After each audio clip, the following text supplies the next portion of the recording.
Fellow Kenyans, as I conclude this statement, I want to mention the issue of campaign expenses versus the experience of Western countries. Joe Biden is likely a millionaire. Trump is a billionaire. They are leaders of the most powerful nation on earth, a superpower. They have been presidents and vice presidents and leaders for almost 40 years. But when it comes to campaign, they are asking for help. They go everywhere asking for donations. Donate to my campaign, donate to my party, donate we win, all this. Trump asks for donations.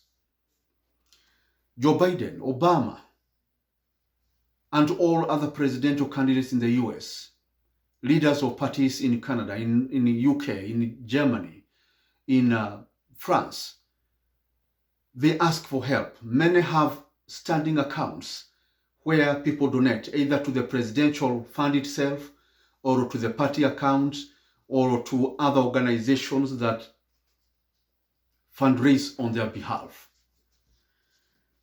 If we did that in Kenya, and I'm sure that is coming, we may not be doing so today in our generation, but in the next generation, they will donate. That I can tell you for sure. The people in 2030, 2040, 2050, they will be donating big time because they will know that if they don't, corruption will never end. Because if we do not donate at this time, corruption will continue for decades and centuries to come. You will die and resurrect 100 years from now, and if contributions or donations to Kenyan leaders will not be coming, you will find corruption after your resurrection, if that were to happen, continuing on in Kenya. The people who died in the 1960s and in the 70s, if they resurrected today, they will be asking us, hey, there is still corruption in Kenya? Because I left corruption when I died in 1960s and it's still going on? What the heck is this? Why? How comes? They will ask those questions. And as long as we don't chip in to help, or as I shall do once I become president, reduce all the campaign costs to very minimum that is affordable to everybody. Ladies and gentlemen, if we shall not have such a president, corruption will continue to come. Those who may unfortunately pass away this year, and they find people talking about the COVID billions, right? The Anglo-Leasing, the NYS, the Kimarere Dam. And somebody say, it happens. If it was happening, somebody 100 years from now resurrects and says now there are other scandals we are talking about, right? The Longonot scandal, for example, right? Say for example, Musambweni scandal. If there is a scandal that has occurred somewhere, there are billions being lost. Or a Mombasa 10 scandal. He will ask you, what are these scandals? You mean even after Kimarere Dam, the one I left when I died, you now have heard all these scandals? I will tell them yes, because, that is the situation. So, ladies and gentlemen, contribution to parties and candidates and campaigns is very critical. They have been, these American presidents have been there for so long. Some have served even for 40 years as senators and governors and all that. But when it comes to campaign, they are asking for help.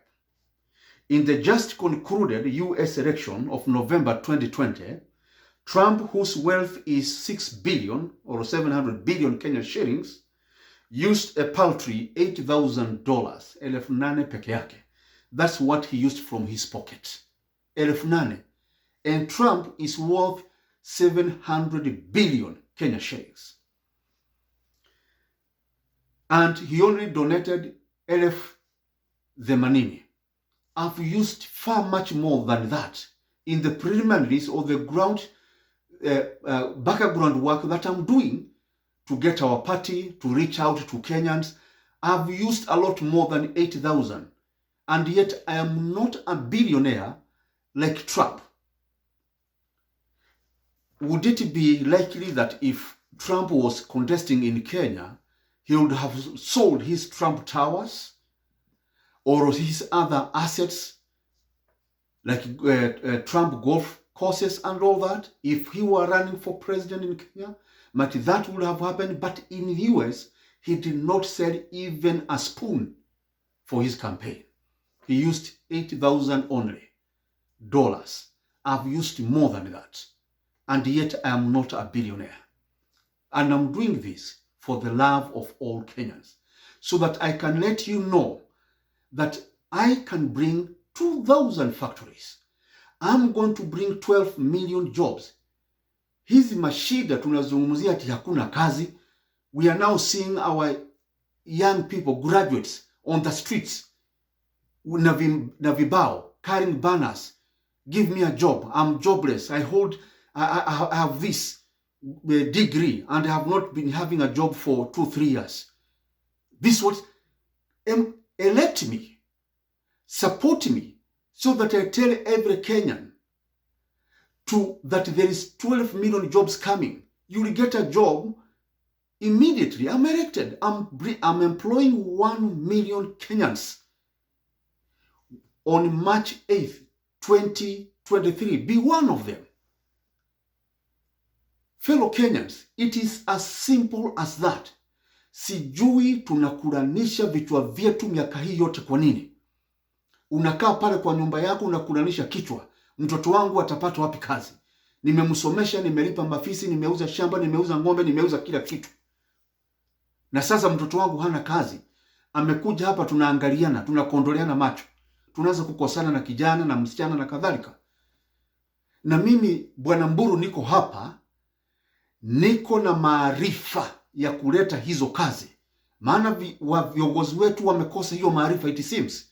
Mimi niko na maarifa ya kuleta hizo kazi na nitaleta 12 million jobs. 2,000 factories nitaleta. Give me that job. Nipatieni hiyo kazi ya rais. Mchague my candidates ambao watasimama na chama changu. Tumalize hiyo upusi ya kutokuwa na kazi Kenya, joblessness, ya kutokuwa na factories. We finish once and for all. Because it is doable. Niwaletee hii kazi milele yenye wataandika watu 1,500. Watakuwa napata 1,100 kuendelea mbele kwa maisha yao yote. It's as simple as that. Thus, while Kenyan presidential candidates is expected to spend over 20 billion, the US president gives only 8,000 or 80,000 Kenya shillings. Trump raised 199 billion from ordinary Americans, majority of whom donated $5, $10, $50. If it was in Kenya, most likely, Trump would have sold his assets. Ordinary Americans donated about 170 billion for Joe Biden. So they donated 199 billion for Trump. For Joe Biden, they donated 179 billion or thereabouts. Mnaona vile wa Amerika wamejitolea to donate to these particular candidates. Waweza kushinda. And they won. Joe Biden won this time round. The other time it was Trump. Now, supposing Trump sold his Trump Towers, how would he be feeling today? If he sold, for example, and lost the election. So he lost the Trump Towers and loses elections, and all the money that he spent, he goes back to square zero. He could be right now be jobless. Homeless. Trump will be homeless because his assets zimeenda na hakushinda election. It's painful as that. So they supported them. And Americans went with the $5. And this is what I'm only asking. Shilingi 100, dola 100, 200, 300, ukiweza 1,000, 2,000, 10,000, tunashukuru sana. Lakini tukija kama tuko milioni moja, tuchangie hivi. Hizi factories ikuje jamani. Hizi kazi milele ikuje. Na tutaileta haraka sana, because at the bottom of my heart I know we are racing against time for many Kenyans. You are in your late 20s, late 30s, 40s. There are many poor Kenyans in their 50s and in 40s. We are racing against time, because wewe ulioko 40 years ama 50 years, nataka uretire ukiwa na pesa nyingi kwa account. Huta retire in poverty. Na wale ambao wako 70, 80 years, nataka at least, hata kama ni miaka 10, 20, you enjoy those last years in your life in Kenya. Fellow Kenyans, these individuals never sold. Joe Biden, Trump did not sell family assets. Americans knew Joe or Trump were coming to serve them, help Americans improve their lives. They funded their party activities in a big way. Let us do the same in Kenya. Let us test. If you have any doubts, test with me. Let us make a trial with me and my party. Donate as much as you can, as many of you. We win the election, and you will see that I will come to serve you and bring development to you and to your children. Fellow Kenyans, that's the way to go. Support me. We get this business of unemployment out of our way. We make Nairobi better. We make Nakuru better, Kisumu better, Mombasa better, Eldoret, we make it a great city. Kakamega, we make it a great city. Kitale, Bungoma, Nyeri, Kiambu, Embu and Tharaka Nithi, and Marsabit, all the way to Turkana and Mandera, to Lamu and all counties in Tana River. We make these counties and these cities great places to be. The solution, we have it. Tuna maarifa. Na nitakuja na haya maarifa kujenga Kenya nzuri. Thank you and God bless.